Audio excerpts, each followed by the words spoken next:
Good morning. Guess what time Good it morning. is? It's Big Byte time. So what's been going on with all of you guys? Welcome. Anything new in your life? Anything exciting going Anything on? pressing, anything Any emotionally yeah. distressing. Make sure you smash that like button and subscribe. Oh, Debo, you're a Think pro about at the this. I love it. YouTube algorithm. So welcome. Thank you guys for taking at least part of your attention away from the happenings in the world to visit us. And we've got just a quick one for you today because we also want to get back to exactly what the heck is going on. So, Debo, take it away, my sir. And don't worry, we're sticking with what's been going on for the past couple of days, which is the election. And the first thing um, that I just want to share today is the visualization that the New York Times is doing currently and what we've done in the past. And I think it's just interesting to see, how much better it's gotten and um, how different it's been in the past. I think notably last year, and I'll just scale and zoom in for this. New York Times opted to do that pin needle to show the forecasts of whether it be Trump or Clinton, and they actually opted to do a different version of this for specific states, specific swing states that indicated if Trump was more likely to, have a chance or if Biden was going to sweep the election. And they did that because there was so much uncertainty in the absentee ballots, which is what we're seeing today. And that's one reason why they moved away from it. This next one, it's the winding path to 270 electoral votes. And it's sort of like I don't know what to call this. It's like a little snake. Um, and it's not really helpful to me as a user to read. I think it's not super clear. And if I were to compare it to something like this paths to victory, where it's like an interactive diagram where you can, pick if a state goes to the Democrat or Republican nominee, and um, you can set North Carolina for Democratic, and you could just, give it to Biden, or you could, flip it, and you can see like the different paths to win, which was super interesting, especially at the start of the election. Like if you go back to Tuesday, there's so many different paths, and it's really just narrowed down to a few now. But I thought it was really interesting to kind of see how that's changed over maybe like four four years or so. And yeah, that's kind of it. I think it's really fun to just click around if you're not dealing with the anxiety of who might be your president for the next 4 years. Just to take a step back and look at all the work that they put into making sure this is readable and usable by everyone in the country, because a lot of people are tuning in and watching this every 20 minutes, every minute. I don't Every know. minute for me. I check it pretty much constantly. So Oh man, Constantly, yeah. it's really nice to have a good user experience when I'm going on the site. absolutely. And that's so impressive. Like all of the different data sections that they have for this to actually like, and the fact that they can use it to create like real time results and stuff for when you were selecting, oh, if he won that or if he won this. I mean, from a data perspective, like I would never want to program anything like this ever in my life.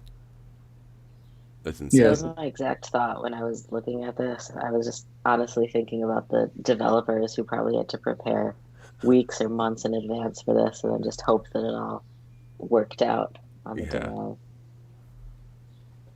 because it's I mean the nuts. consequences could be huge, when you're informing the public. Yeah. Oh, for Right. sure.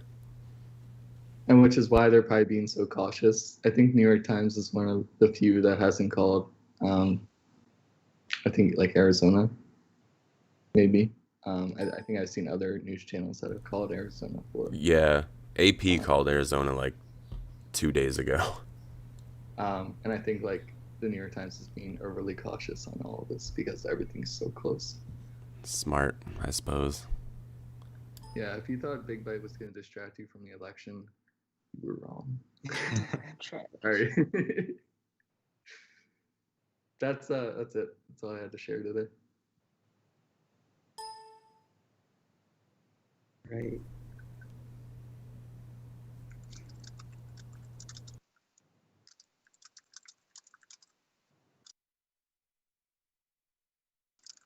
Great. So it's my turn, I think. I'm going to continue on what you were showing, David, just a little bit, and then I'll move on to something else. But one of the reasons why these new ways to show data and kind of the votes coming in is important is because, there's maps like this that look extremely red versus blue.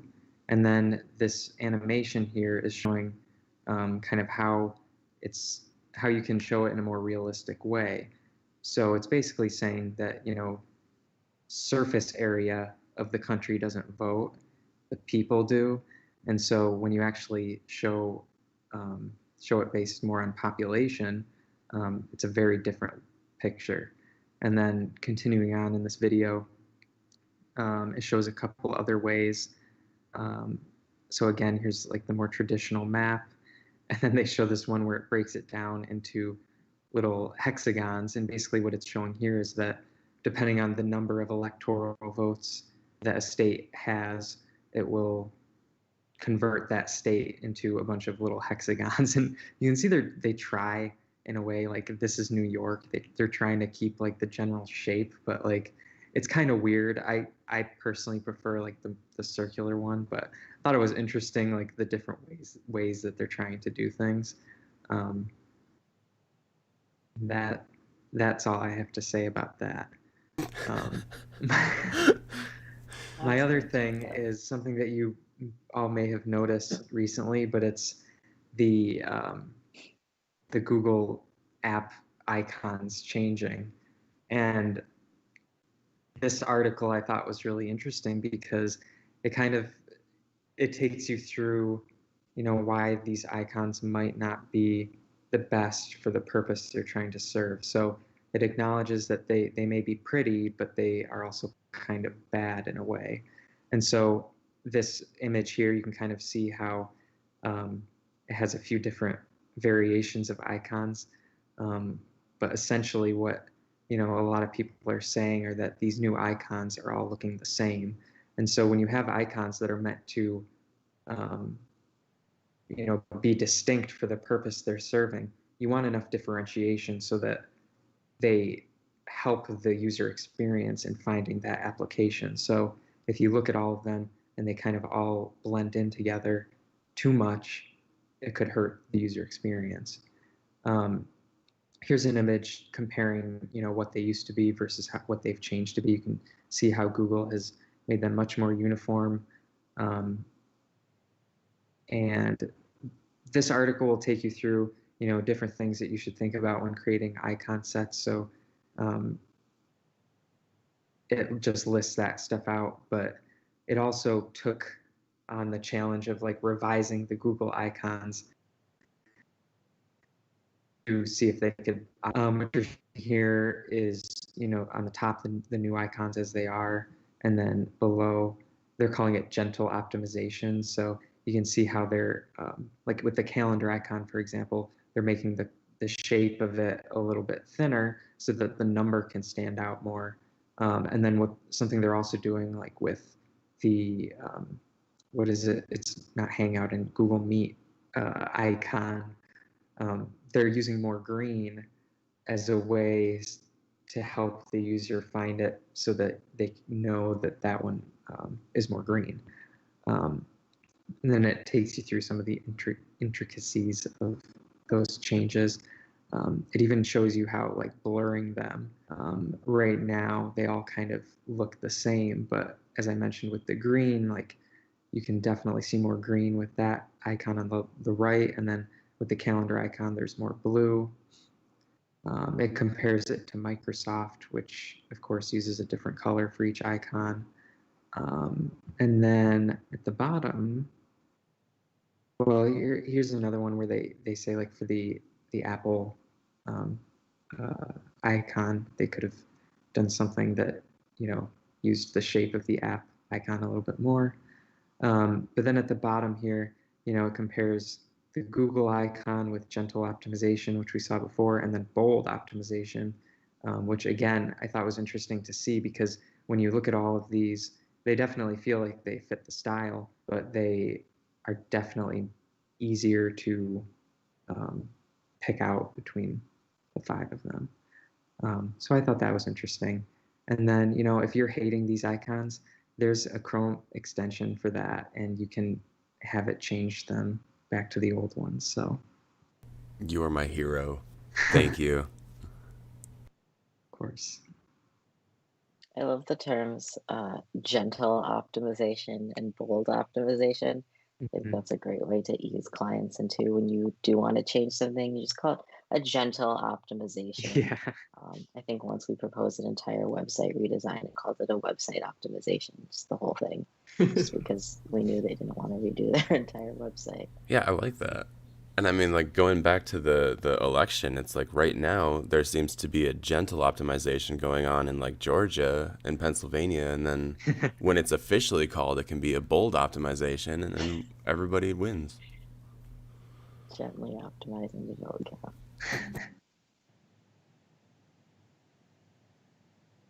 Awesome. Thank you, Phil. Cool, You're cool welcome. stuff. And it's good to see that worked out because I mean, like in my head, I knew I didn't like these icons, but I didn't know why. So I really appreciate you sharing that so that we can all kind of like understand.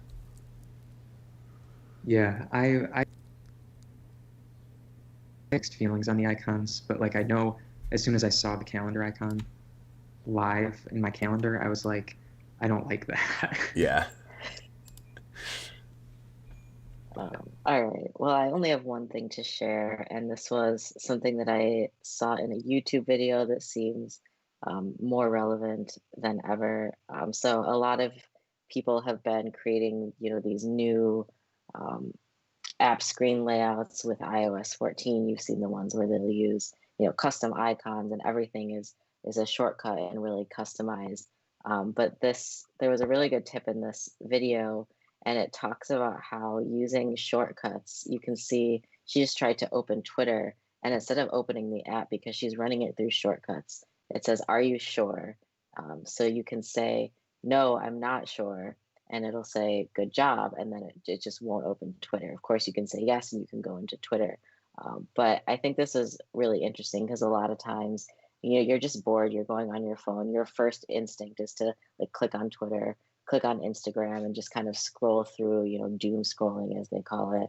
And especially now if you're trying to just take a moment, take an hour to have dinner with your family or something, you may not even realize that you're clicking on these icons, and then all of a sudden you're deep into the selection stuff or whatever else it is that you're just trying to avoid. So kind of running it through a shortcut like this can help you to give you that extra bit of friction to remind yourself, okay, no, I don't need to go onto Twitter, or I don't need to open YouTube or whatever it is that keeps you um, from being present in the moment, or that can kind of contribute to your anxiety. So I just thought that was interesting, especially now when we're all hyper connected, but at the same time, maybe trying to reduce our anxiety. That's a tip that we could all use. I'm not sure if Android has something similar. I assume they do because they usually have features first before Apple decides to steal and perfect them.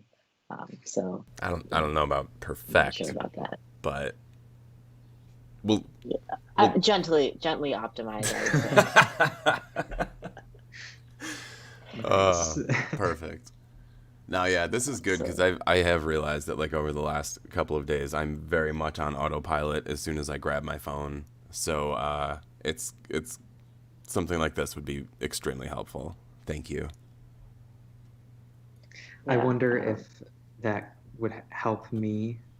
Like, I might just say like, yes, I'm sure. I just know. every time you don't even.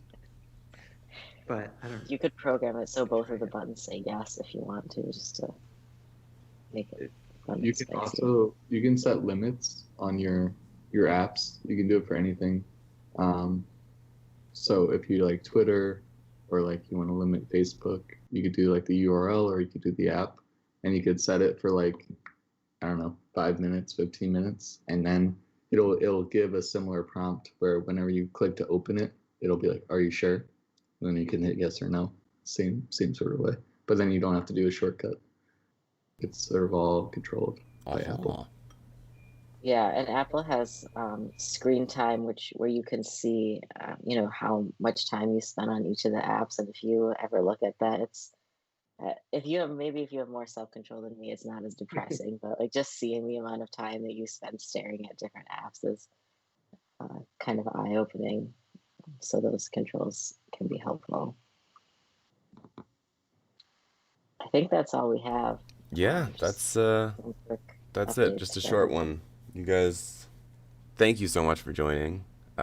Get back to your election results and work in that order because we all know that's exactly how it's going today. And yeah, I don't We'll know. see you next week. Definitely see you next week. Adieu, everybody.